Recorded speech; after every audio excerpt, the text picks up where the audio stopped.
So for those who have been hearing my jokes since 1:30, just to introduce myself, my name is Aloysius Cheng. I'm the Managing Director, Asia Pacific for the Cloud Security Alliance, who is running concurrently in this event, the Cloud Security Alliance Asia Pacific Innovation Conference that is happening next door, as well as the pavilion that we ran at the end of this exhibition hall as well. Yesterday we did have a CSO luncheon, the only sit-down luncheon in this event yesterday afternoon. So I guess so far today we have a very fruitful outing, and we're very happy with the kind of ecosystems that the idea have to put together here in Singapore, right? But we have heard about some of the promises brought about by data and data as a service, and we have seen some very practical applications shown to you by Stephen, shown to you by Jeremy, and earlier we also heard about Yuna talking about how we can use the data to help to better guide some of the credit bureau to make the decision. And more importantly is to help the SME manage decision in terms of hiring, what's the right salary to pay. So before we go on, with our usual script of what things that we would like to talk about, I'd like to open to the ground, to the floor, all right? To the floor for any other questions that you might have for any one of the speakers here in the panel. So please feel free to shoot your questions right now. Hi. Yeah, hi, this is John. I have a question for Jeremy. I noticed that your company uses a lot of government data. Are you required to share your revenue with them, or pay for all this information? Because there's a terms and conditions for all this open source data, right? You're not allowed to recreate them in some other portal. Sorry, Yeah. maybe before Jeremy takes the question, may I know who is speaking and from which organization? Maybe in the future, any questions or proceed with this information so that we can better tailor-make the context of our reply. Okay. Hi, my name is John. I'm from Tangents. Okay, thank you. Okay, it depends on the data source. So we have 30 over data sources, and some of the data sources from the government is free, while others you have to pay a subscription fee, or you have to have a separate arrangement with them. And for a lot of these private data sources, you will have to negotiate on a one-on-one basis on the revenue model. Quite often the case that I learned from experience is that the data itself, especially from the private company, I think Yuna has mentioned some of the difficulties of trying to get the data from the private company, is that they are not that motivated by money. If you think that you can pay them X amount of money to get their information, I think you can be very mistaken, because there is only that much that data is you can sell as a company, because most of the time their revenue model is based on something else. Oh, it just so happened that they have that data, but the difficult part is trying to monetize that data, which is what the government is trying to do. They're trying to set up some sort of like a sharing platform, but even so, it's uphill tasks. And because if it is useful and proprietary, you will probably not want to sell it off at a price that is probably not going to make much of a difference to your bottom line as a private company. So question then is, how do we then manage to integrate with some of these private companies? I cannot divulge too much, but I would say that ultimately every company is motivated by competition. Okay, whatever that means, you have to figure it out, right? Competition is something that you can get people to move. Good ideas don't change people. Competition does. That's it. Any different spin from the rest of my esteemed panel of speakers? Any other spin? Yeah, I'll say one thing on private data and getting access to it. Because I come from a position of working with open data, what that represents is a state change from closed to open. But essentially what we're talking about is public data, which can be thought about from the perspective of, does it have a public good? Is there a social value to it? When you think about data from that perspective, then there are lots of data sources for you to tap into. Facebook has allowed individuals to download their social graph. It'd be a fairly easy integration to provide a petition system which allows you to pull the social graph from individuals and put that into a data silo, provide analysis, and then provide insights on top of your constituency that's representing a position. There's all sorts of things that you can do once you understand social contracts and people's genuine personal interest in providing social good. Thank you, Stephen. Does that answer your question, John? Right, any other questions? Well, if not, I just throw something out because I thought that it would be interesting, right? Right now we talk about monetizing your data that you have on hand, but are you happy with your data being monetized? Your own private data? Are you happy with that? Maybe we should talk about that, right? Privacy, data privacy, that's a huge topic that's happening right now, especially Europe just throw away the long-established Safe Harbor Act. So is that really a key concern right now for companies like ours, especially SME? They hope to make some money out of data. Anybody want to try that? Maybe I would try that on the point that, would you like to be able to sell your data? I think the question is that, very likely at this very moment, when you say about would you like to monetize your data, it's about, I think the answer is very likely, especially if you're SME, the answer is no. But I think you could take one step back and say, would you like to be able to say, with the data that you're willing to share, would you help you to do your business better, to go and help you to enlarge and understand how to do your business better and get more sales? Then maybe that is how you can, in a different, indirect way, monetize the data that you're willing to share. So seriously, it's about how could you get SME's mindset to be a little bit more open, more liberal about the confidentiality of your own data. Because the more you close it to heart, you get it close. Don't forget, your data is very little. But what you want to do is to be able to leverage on everybody's little data, put together, and make some meaningful, valuable data to be returned to you. So it is that aspect that how we continue got to be able to educate SMEs. Of course, in my years in DP, this was really one of the very challenging initiatives that we undertook. And we do have managed to get some SMEs who are really, really willing to say, tell me again. It's not about selling my data, it's about me willing to give, to let go my data, but what do I get back in return? That form of monetization, yeah? Well, now that Yuna is no longer with DP, I can actually safely say that, maybe a lot of you in this room may heard about this, but there was a huge data breach in US, right? Just last month. And the company that had this data breach is called Experian. Experian owns DP. And if this thing happened in our doorstep, do you think this is something that you'll be very concerned about? Let's say if people look at you, hey, John, I know how much you earned last year. I know how much you own each one of this credit card. Do you think is that a big issue? Anyone want to talk about that? I think this goes back to the point that I made in my talk that data is entropic. It tries to break free. So we do have to be concerned about it, but there's an understanding of the risks and rewards in sharing data. And to talk about monetizing data, money came from a system of promissory notes. I give you something, it's a promise. You can pass that promise on to someone else and trade it for them to provide a service back to you. We think about data, we think about monetizing data, but what we're really talking about is what are we willing to promise people in return for that data, as individuals or as in a society. And I think it comes back to government, it comes back to governance, it comes back to civil society.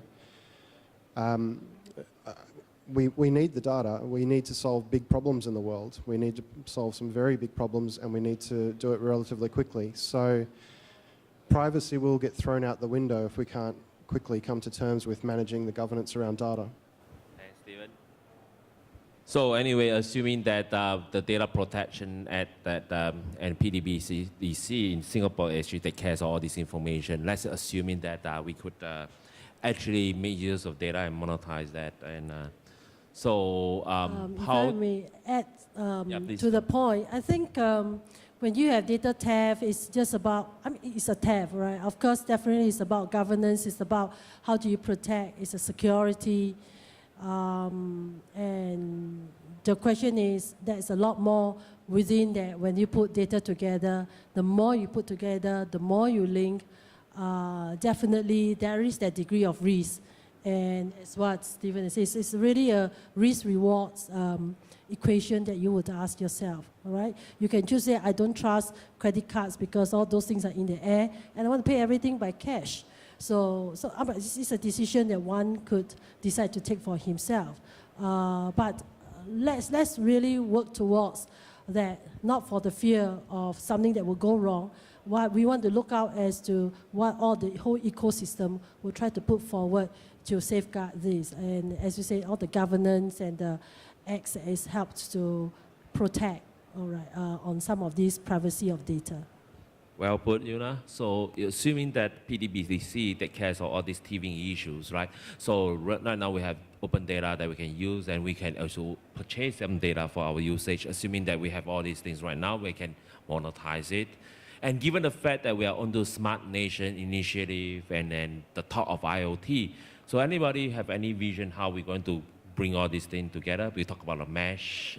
We keep on talking about mesh of data. So how do we going to harness this mesh of data under the Smart Nation initiative, given the fact that IoT right now is at our doorstep? Anyone? Sure. We need linked data. So we need Web 3.0.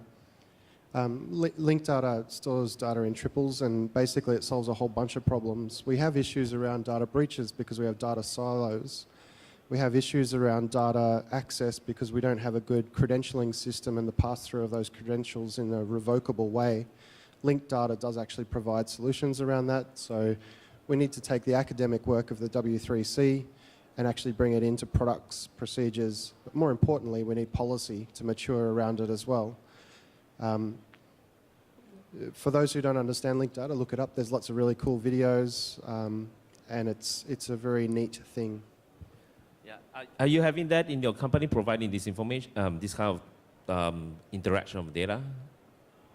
Well, actually, I'm incubating a linked data company at the moment around the issue of credentials. So it is in my mind at the moment. And for those who are interested, I mean, it's just this simple concept. You can have a credit card, and traditionally you use your credit card to verify your identity on a website to some extent, and also to learn, that website can then learn things like how old you are, and it will then give you access to something. But fundamentally, you don't need to know the birth date of someone to know how old they are. You just need to ask the question, is this person over 16, or is this person over 42? And a credentialing linked data system basically answers those questions. You authorize the linked data custodian, the knowledge bank, to provide the answer to those who are accredited with requesting it.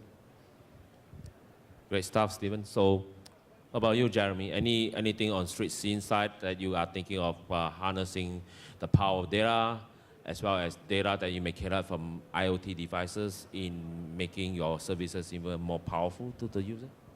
Yeah, there's certainly a lot of opportunities from all the various data sources. But one of the things that, I mean, we are a big beneficiary of data.gov.sg over time because of the opening up of more data, and it allows us to do a lot more things.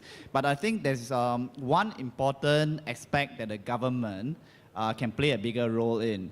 As Yuna has also mentioned in a slide, there is this portion of trying to desensitize the information or trying to anonymize the data, right? Because there's a lot of very useful information that's out there that when released on its own, without anonymization, it becomes very sensitive. Like for example, the bank records, bank records, the loan records, and even property information, property data, who is buying, So these are very useful information. But if they are not anonymized, they cannot be combined or they won't be released. So let me tell you what I mean.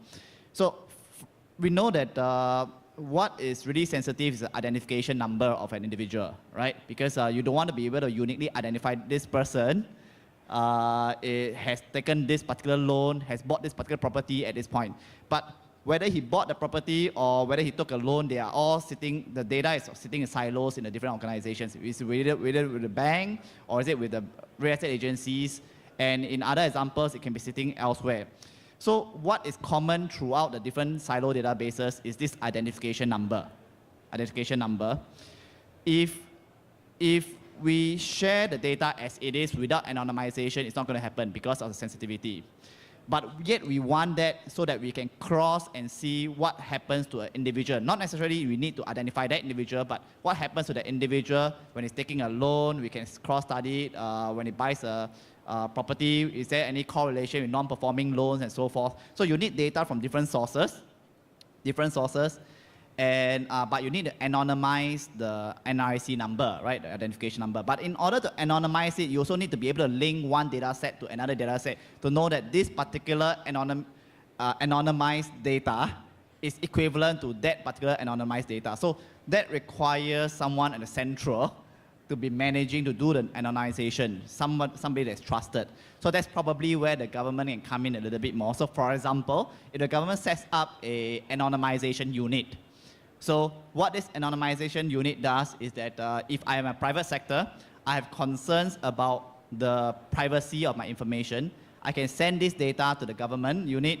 He will anonymize all the NRIC numbers, right, the identification numbers to some lookup numbers, such that there is a common standard when another organization send me again another data, but this time maybe banking data information, but the NRIC number is mapped to the same set of numbers that you can cross the two data set, yet you cannot identify the individual. So right now, in useful. theory, you can actually use the data on hand to do some very bad things, right? Right, but you will need a neutral organization to be able to farm out and standardize these numbers. Right, so we're talking about the dark side of data. So in a highly regulated industry, so how this thing can be addressed? Do you have any idea how this thing was done in the past when you were with DP?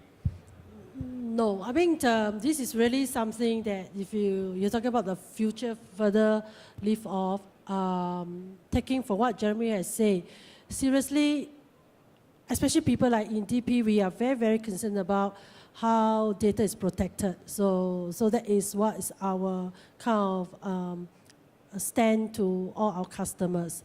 But exactly that is what personally, into the years in DP, where we have many exchanges of government and the ministries, that was exactly something that was trying to explain to the agency to create something what Jeremy was saying, because people who, like us as serious data service providers who are collating data, you really understand the need to be able to index and link. And when you link need with the exact ID, exact house, exact, there's a lot of unique exact things you need to link. But yet at the same time, we just couldn't cooperate with each other because you will be about linking it to mesh into a bigger multi-set information. And nobody is willing to be able to share that because a lot of private confidential data will be released. But we need a neutral entity whom we can trust, and definitely we will look towards Singapore government as being able to become that so-called, what I was putting in my slide but not clear, as a special federated search, whereby then, but not exactly in the way Jeremy put it, but just to be able to say is at the point when a new use requires out of this, and you need to pull from multiple sources data to do a selection criteria, how each different service providers are willing to trust this neutral government agency to throw all the confidential data there with the correct identity so that you could link, get out the mashed out data, drop away all the confidential information, and come back with record sets that is very useful for use and it no longer will also compromise on any what we call business or individual confidential data. Thank you. So I think what, in essence, what we have been talking about is the need for some kind of technology that can do this, and this actually is here already. It's called digital reduction. So they help with anonymizing certain information that you would hide from the PVI, like your name, your email. And that technology right now, in fact, in the Cloud Security Alliance, we actually use digital reduction to anonymize data collected so that this data could be analyzed in the cloud instance sharing platform that we're building right now in response to the second cybersecurity executive order as issued by President Obama of the USA. So that is something that the CSA has already a product that is working, and it's actually being used by the banks and the government agencies in US that make use of that for data sharing. So force all the cloud service providers to share information that subscribe to this, and then once they share information, the information is digitally redacted. So in the interest of time, I'm so sorry that we have to end the discussion right now because the other speakers for the other time slot have entered. So for any other further queries and discussion, feel free to approach any one of the speakers, anyone on this panel, and I have to thank you for your time with us. Have a nice day ahead.